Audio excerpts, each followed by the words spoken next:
Bismillahirrahmanirrahim, dari akun Irmain Drip. Ya, pertanyaan dari Instagram. Assalamualaikum Ustaz. Waalaikumsalam warahmatullahi wabarakatuh. Izin bertanya Ustaz, bagaimana caranya mengondisikan diri di kala futur melanda, dan bagaimana caranya agar bisa terus belajar untuk meluruskan niat karena Allah Ustaz. Syukran katsiran, barakallahu fikum. Baik, syukran katsiran, terima kasih juga bagi Anda, barakallahu fikum, dan semoga Allah memberikan limpahan keberkahan bagi Anda dan kita semua yang terhubung untuk belajar dari sini, karena dengan pertanyaan Anda boleh jadi juga dialami oleh beberapa kita atau saya juga, dan dengan itu insya Allah kita belajar kembali untuk mendapatkan manfaat dari pertanyaan yang dihadirkan oleh saudara kita ini. Baiklah, futur. Apa itu futur? Saya pernah bahas tentang futur ini detail, dari mulai kalimatnya, katanya, dan sebagainya. Secara singkat adalah kondisi yang menurun, ya, dari nilai kebaikan. Singkatnya begitu. Jadi ada suatu semangat kebaikan, semangat yang positif, kemudian turunlah semangat itu. Wujudnya dalam bentuk kegiatan amal soleh, misalnya kegiatan yang positif, yang baik, yang soleh. Bentuknya bisa ibadah ritual atau juga sosial. Ibadah ritual misalnya apa? Sholat, kan? Sholatnya sedang bagus-bagusnya nih, bukan hanya fardunya, tapi juga sunnahnya dikerjakan. Tiba-tiba ada satu kondisi yang menjadikan kegiatan ini yang positif ini menurun, ya, apapun sebabnya ini, ya, tiba-tiba bisa turun, kemudian ya sunnahnya sudah mulai menurun, tiba-tiba jadi fardunya awalnya bisa berjamaah, ke masjid jadi turun jamaah karena sebab-sebab yang bukan syar'i gitu kan. Nah, kemudian setelah itu apalagi jadi sendirian, jadi terlambat dan seterusnya. Waliyadzubillah kalau sampai meninggalkan sholat, itu kan, itu kondisinya. Atau ada ibadah-ibadah sosial juga, bentuknya banyak nih, ada yang muamalah, ada muamalah maliyah, bisa sedekah misalnya, bisa saling ta'awun 'alal birri wat taqwa. Kalau sedekah kan kaitan dengan materi gitu kan, bisa infak kah itu, bisa lain-lain kah dalam bentuk pakaian, makanan, dan sebagainya. Ta'awun 'alal birri wat taqwa, saling tolong menolong, ya kan, saling membantu, saling mendoakan, interaksinya menurun, gitu kan. Dan turunan-turunan yang lainnya yang bisa kita contohkan dalam berkehidupan, termasuk akhlak yang tadinya tuturnya baik, tiba-tiba kosakata kebaikannya jadi menurun, ya. Yang tadinya senang lihat kajian jadi menurun. Nah, ini pertama, sebelum bicara dulu kita bagaimana meluruskan itu semua, kita harus turunkan dulu ini penyebabnya apa, futur itu penyebabnya apa, ya kan. Futur itu rata-rata tuh dua penyebabnya, secara umum dua. Yang pertama, ada kesibukan dunia yang berlebihan. Kan dunia lawannya akhirat, ya, walal akhiratu khairul laka minal ula, dan sungguh kehidupan akhirat itu lebih baik daripada yang ula, yang pertama dunia. Jadi lawan akhirat itu dunia, lawannya selalu begitu, ya. Jadi kalau Anda berlebih akhiratnya, maka dunianya akan ikut nanti, ya. Tapi menariknya begini, bukan meninggalkan dunia, ikut akhirat itu bukan meninggalkan dunia, menjadikan value kegiatan dunia itu untuk kebutuhan akhirat, itu maksudnya. Jadi minum tetap minum, makan tetap makan, kerja tetap kerja, nggak berubah kok jam kerjanya, kan? Makannya nggak berubah, minum nggak berubah, silahkan selera apa mau ditampilkan, asal itu halal dan thayyib, silahkan. Ya, minumnya sama, tapi bagaimana value-nya, punya nilai akhirat.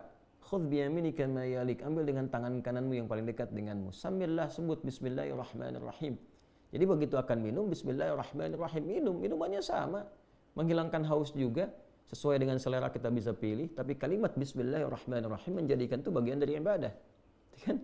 Bagian dari ibadah. Kerja juga demikian, kita berangkat beraktivitas dan niatkan karena ibadah, jadi ibadah di situ, teman-teman sekalian, ya. Tapi kalau kemudian, ya, fokus dunianya nih dibalik nih, dunia diikutin, akhirat misalnya, ya, mohon maaf nih, ya, ditipiskan, dikurangi, direduksi, bahkan, ya, dalam beberapa kasus kadang-kadang lupa, dipilih dunia, ditinggalkan akhirat gitu. Ini yang paling repot di sini.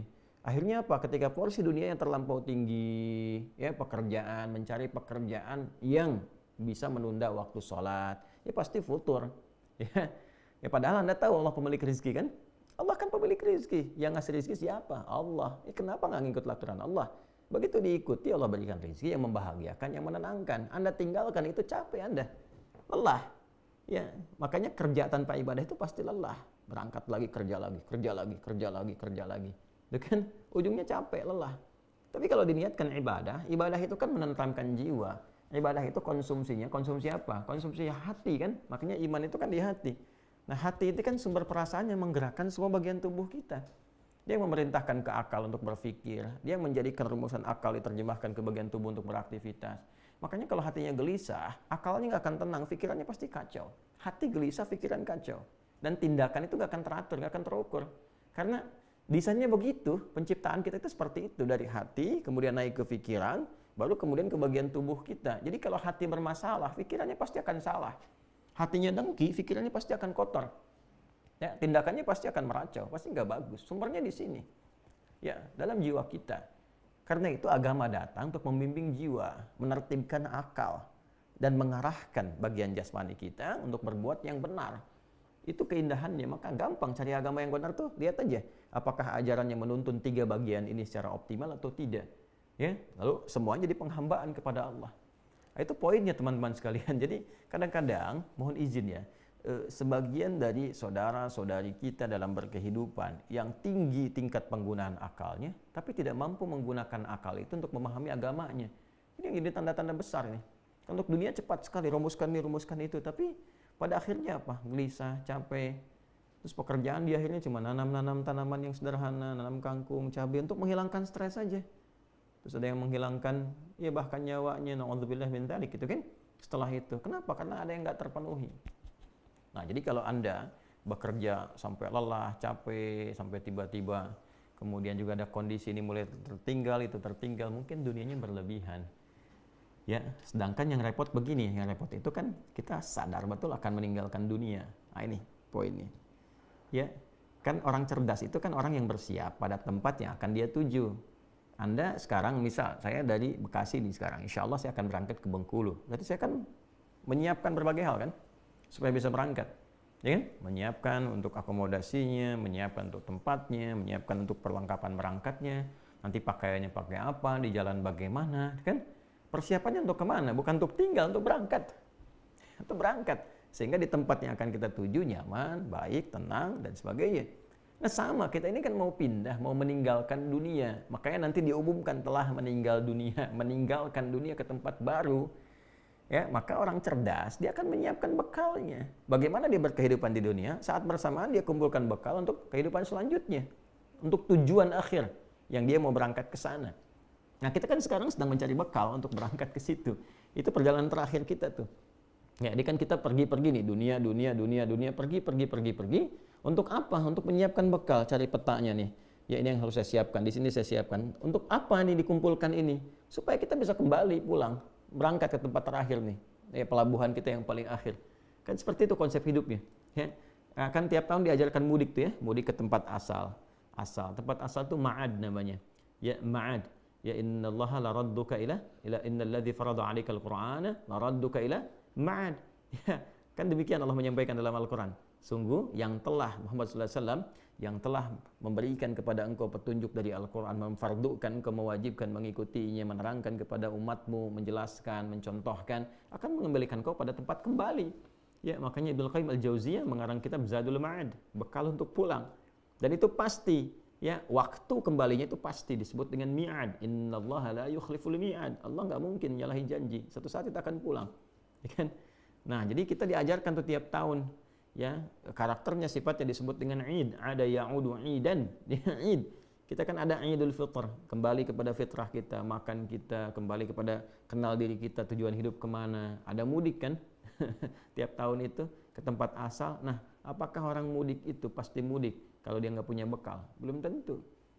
Dan spirit mudik itu mencari bekal dulu kan supaya bisa kembali ketemu keluarga. Itu kan miniatur dunianya yang menggambarkan bagaimana konsep kehidupan kita sampai pulang ke akhirat. Nah, jadi yang pertama mesti ada keseimbangan. Bukan meninggalkan dunia. Ingat ya, ibadah itu bukan meninggalkan dunia. Justru tugas kita itu diberi tugas memakmurkan kehidupan di bumi ini, di dunia ini. Dunia itu kan sifatnya. Jadi mesti makmur. Ya, kalau Anda nggak punya harta, bagaimana bisa haji? Bagaimana umrah? Bagaimana ibadah dengan harta, mewujudkan zakat? Ya kan mesti berlatih kita, makan yang cukup, untuk sholatnya dapat energi, berdiri kuat, kokoh. Untuk makan bagaimana? Mesti bekerja, beraktivitas. Yang halal, yang baik, di situ agama memberikan petunjuk. Tapi bukan berarti pekerjaan ini menghilangkan entitas kita sebagai muslim untuk mengabdi kepada Allah, untuk beribadah, untuk cari bekal. Ya, karena itu, pertama tempatkan logika dengan cara yang benar dulu. Ya kan? Pemilik rezeki siapa? Allah. Yang ngatur kehidupan siapa? Allah. Yang memudahkan siapa? Allah. Nah sekarang, Allah yang Anda katakan, yang Anda yakini itu membuat desain kehidupan kepada Anda, memberikan aturan nih, cari kerja yang begini, rezeki yang begini. Toh tidak akan mengurangi rezekimu karena aku kata Allah sudah atur rezekimu dari mulai berkehidupan sampai akhir hidup. Jadi sebetulnya kalau kita cerdas gunakan logika ini, nggak perlu kita terlalu menyusahkan diri sendiri sampai lelah, sampai nurunin ibadah untuk mencari sesuatu. Padahal kita mengerti, kan ada babnya tuh. Ya, di rukun iman itu ada qada dan qadar kan? Kita kan sudah meyakini walladzi qaddara fahada. Allah yang telah menetapkan bagi kita apa yang ditetapkan itu di antara rezeki. Wa fis samai rizqukum wa ma tu'adun. Quran surah 51 ayat 22 kan?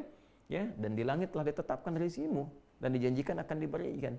Nah, nanti kalau sudah punya keyakinan yang kuat, gak akan tertukar rezeki ini, pasti diberikan sesuai dengan kemaslahatan kita. Bikin rencana. Saya pengen haji, pengen bisa zakat, pengen begini, pengen sedekah. Lalu berikhtiar. Tempatnya di mana? Dari mulai belajar dulu. Karena kan amal bersanding dengan ilmu. Makanya ain, lam, mim, lam. Hurufnya sama jumlahnya, 3 huruf. Dan semua jenisnya sama. Ada ain, ada mim, ada lam. Cuman beda nanti awalnya. Kalau untuk ilmu, untuk bekalnya dulu, lamnya dulu. Ain, lam, mim. Jadi ilmu, alima. Nanti dengan ilmu itu dipraktekkan jadi amal. Amilah. Makanya semakin kuat ilmunya, semakin mudah amalnya. Sederhana kok, dari bahasa tuh begitu. Nanti ada kitab namanya Al-Khasa'is karya Ibnu Jinni. Itu bagus sekali. Memahami korelasi antara perubahan-perubahan huruf dalam satu kata. Ya, misalnya ada ain, lam, mim tadi. Kalau lamnya pindah ke akhir, jadi apa? Ini jadi apa? Ada keterkaitan. Makanya ilmu orang semakin tinggi, semakin luas wawasan, semakin mudah beraktivitas dan semakin ringan pekerjaan. Makanya Quran datang dengan risalah ilmu. Iqra, suruh baca. Ya afala yanzuruna ilal ibili kaifa khuliqat, diminta riset. Inna fi khalqis samawati wal ardi wa ikhtilafil laili wan nahari la ayatil liulil albab, diminta berpikir, menganalisis supaya pintar. Jadi muslim itu pintar, jadi muslim itu cerdas. Ya, muslim itu kuat argumen. Makanya interaksi dengan Qurannya dipertajam, belajarnya dirubah cara berpikirnya supaya berkemajuan, mencerahkan gitu. Itu poinnya. Ya, jadi penyebab futur yang pertama adalah larut dalam dunia yang tidak berimbang konsepsinya dengan apa yang Allah ajarkan kepada kita. Terlalu banyak nih porsi dunianya, tapi nggak diimbangi dengan petunjuk-petunjuk beribadah, ya, dengan konsep akhiratnya. Sehingga rasanya apa? Rasanya pasti akan dirasakan. Ada penurunan, ketidakseimbangan, dan sebagainya. Pasti dirasakan. Kalau nggak percaya, silahkan cek aktivitasnya, riset aja. Terlalu banyak begini pasti capek. Ya, karena jiwanya nggak mendapatkan asupan yang sesuai. Oke? Jadi cara berpikirnya tempatkan dulu, bab qada dan qadarnya selesaikan dulu, ya kan? Yakin bahwa Allah itu yang mengatur rezeki, yang menempatkan segala hal sesuai dengan maslahat. Setelah itu baru rumuskan ikhtiarnya. Fa idza faraghta fansab wa ila rabbika farghab. Ya ayyuhan nasu kulu mimma fil ardi halalan thayyiba. Dari sini. Terus belajar saat yang bersamaan sifat qanaah. Supaya apa? Supaya menerima berapapun rezeki yang Allah berikan kepada kita. Nanti Allah itu Masya Allah, Allahu Akbar, Allahu Akbar, Allahu Akbar. Itu mengatur kita dulu supaya kita pandai dan bisa expert ya dalam memanage harta yang Allah berikan. Jadi kadang-kadang dikasihnya pasti pas dulu nih sesuai kebutuhan deh, supaya kita mampu memanage nih. Kalau kita sudah biasa mengatur yang kita lihat sedikit itu kepada yang banyak, nggak menghambur-hambur nantinya, nggak mubazir. Ya, jadi kalau dari sedikit tuh kita dapatkan, sedikit itu kan kalau bahasa Qurannya cukup. Ya, aghna wa aqna, membuat engkau kaya atau cukup. Nggak ada yang kurang. Yang kurang itu yang merasa selalu kurang. Yang merasa selalu kurang. Kalau kita mempersepsikannya sebagai cukup, psikologi Quran itu selalu cukup katanya. Nggak pernah kurang. Jadi kalau dapat berapapun dibawa ke rumah, ayah bawa ke rumah, kompak dulu dengan istri. Berapapun yang Allah berikan kepada kita, insya Allah ini cukup. Itu dulu poinnya. Jadi kalau persepsinya selalu kurang, selalu dipandangkannya angka gitu. Setiap bulan mesti segini, kebutuhan segini. Allahu Akbar. Saya di awal-awal masa pernikahan dengan istri dan kita mengontrak juga dan menikmati kehidupan itu gitu ya. Dan nikmat aja karena ngelihatnya kan mukmin itu sederhana gitu kan. Ya, kalau ada kesenangan syakara, kalau ada ujian sabara gitu kan. Lalu Masya Allah kalau kita lihat dari kita mengajar misalnya, terus kacamata umumnya manusia yang menghitung begini, ya saya nggak pernah ngitung gitu. Saya ajarkan pada istri, alhamdulillah kita nikmati berapa Allah yang berikan pada kita, nikmati. Lalu suatu saat di akhir bulan, saya katakan pada istri saya, coba hitung deh kehidupan kita dari awal sampai akhir berapa yang telah keluar. Dihitung sekian. Masya Allah, berapa yang Allah berikan kepada kita? Ya setiap buaya dapat tuh berapa. Ya kalau secara nalar nggak akan cukup. Ya, coba Anda bayangkan, ngajar satu kampus dapat 500.000 misalnya. Sementara ketika dicek di akhir bulan, loh kok 5 juta, loh kok lebih, loh kok sekian, ya, dari mana gitu Allah berikan tuh. Ternyata kita tuh kadang-kadang kurang menyadari bahwa ada rizki-rizki min haitsu la yahtasib yang kita nggak sadar. Ya, kita mau makan, tiba-tiba tetangga kirim makanan, ya kan? Masya Allah, kita tiba-tiba mau minum, kita mau makan bareng-bareng, ketemu teman dibayarin, kan Allah yang nitipin juga gitu. Ya, tak sadar ternyata yang Allah kasih dalam sebulan itu nggak pernah kepake. Jalan-jalan, nah, ini qanaah namanya. Nah, makanya tanamkan dulu babnya secara lengkap. Ya, tanamkan dengan lengkap dulu keseluruhannya. Oh, ini seperti ini babnya qada dan qadar, ini babnya qanaahnya, ini bab mendesainnya. Jadi terkadang Allah Subhanahu wa taala memberikan kepada kita yang cukup dulu supaya kita bisa mengatur dengan baik. Nanti kalau sudah bisa mengatur harta dengan baik, Allah amanahkan lebih banyak karena Anda sudah bisa ngatur. Supaya nggak jadi beban di akhirat nanti. Begitu cara berpikirnya. Ya, supaya nggak jadi beban, kan dihisab juga. Untuk apa dikumpul-kumpul? Digunakan juga enggak. Cuman buat dilihat, kasihan hidup seperti itu. Dan capek kerjanya tiap malam, pagi, mikirin dunia capek. Oh, nyeting ini, nyeting itu, berangkat sini, berangkat. Capek. Terus kalau udah dapat, dimakannya berapa sih?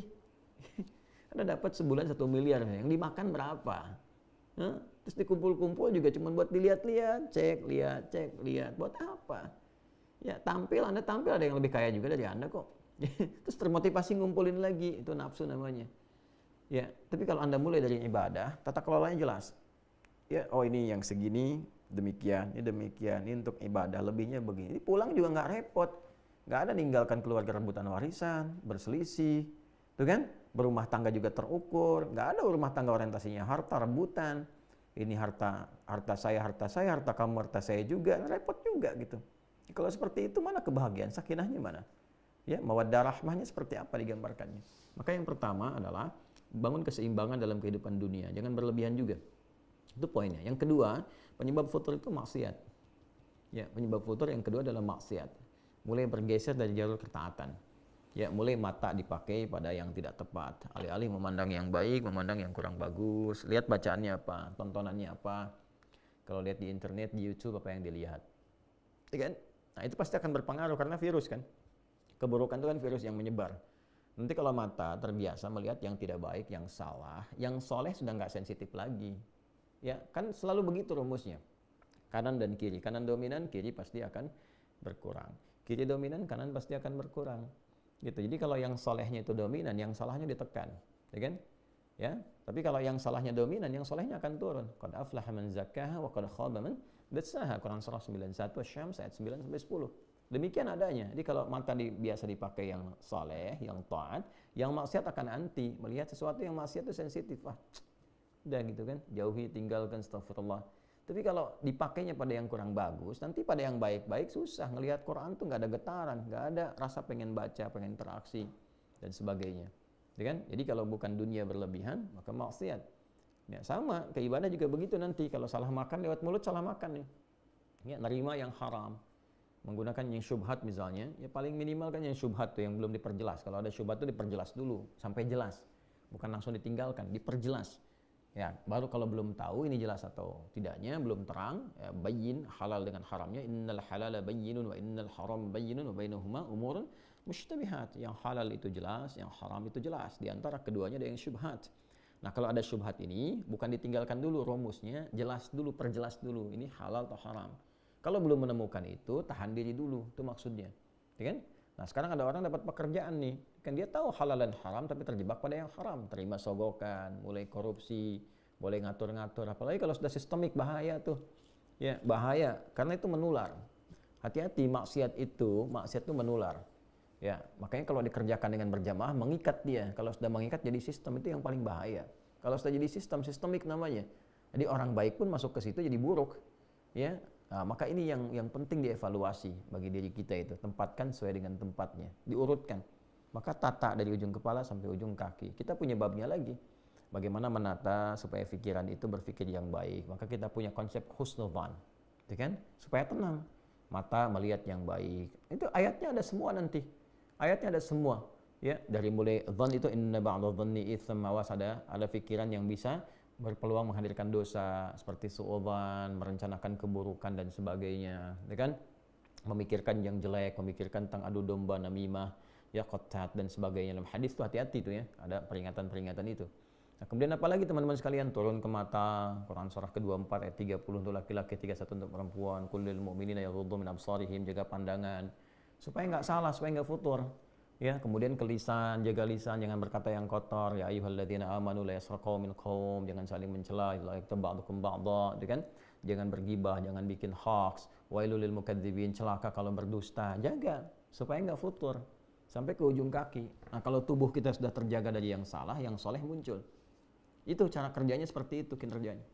Nah, sekarang kalau bagian fakrah atau paragraf bagian selanjutnya, pertanyaan turunannya, kalau sedang terlanda itu bagaimana cara mengobatinya?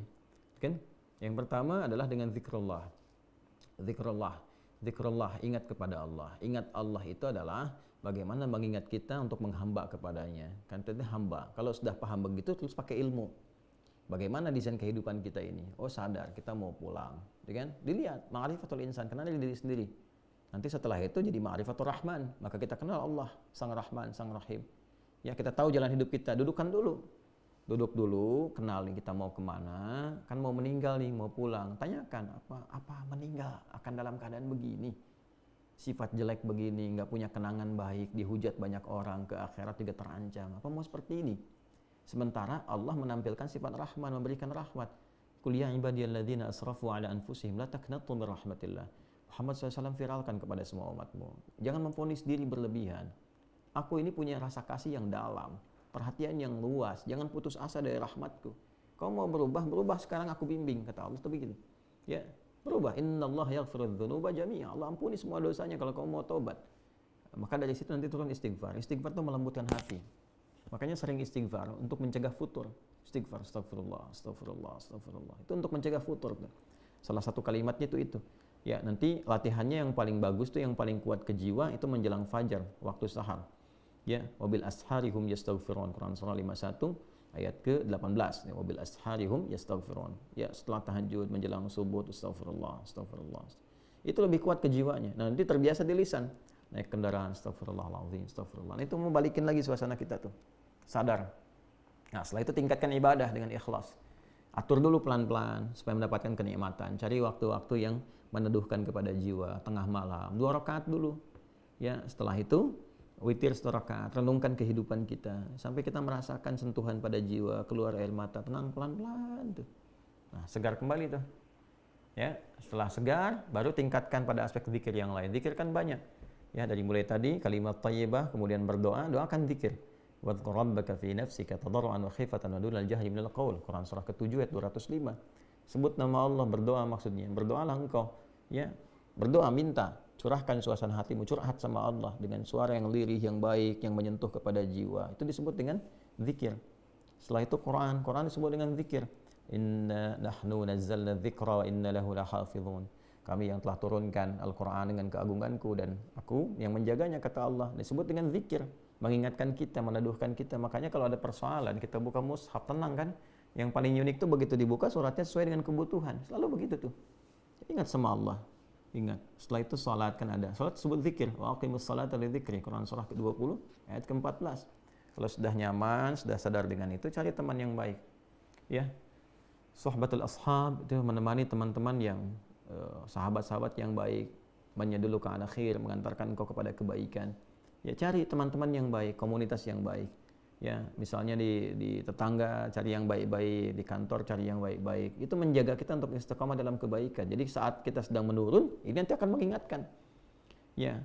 Kemudian cari ustaz-ustaz yang positif, yang baik, ulama-ulama yang saleh, yang kata Nabi itu ya, khiyaru ibadillahi atau kama qala Rasulullah sallallahu alaihi wasallam, hamba-hamba Allah yang terbaik itu idza ru'u dzukirallah. Kalau manusia lihat itu, lihat aja wajahnya itu mengingatkan kepada Allah. Ya, itu ada hadis yang sahih itu.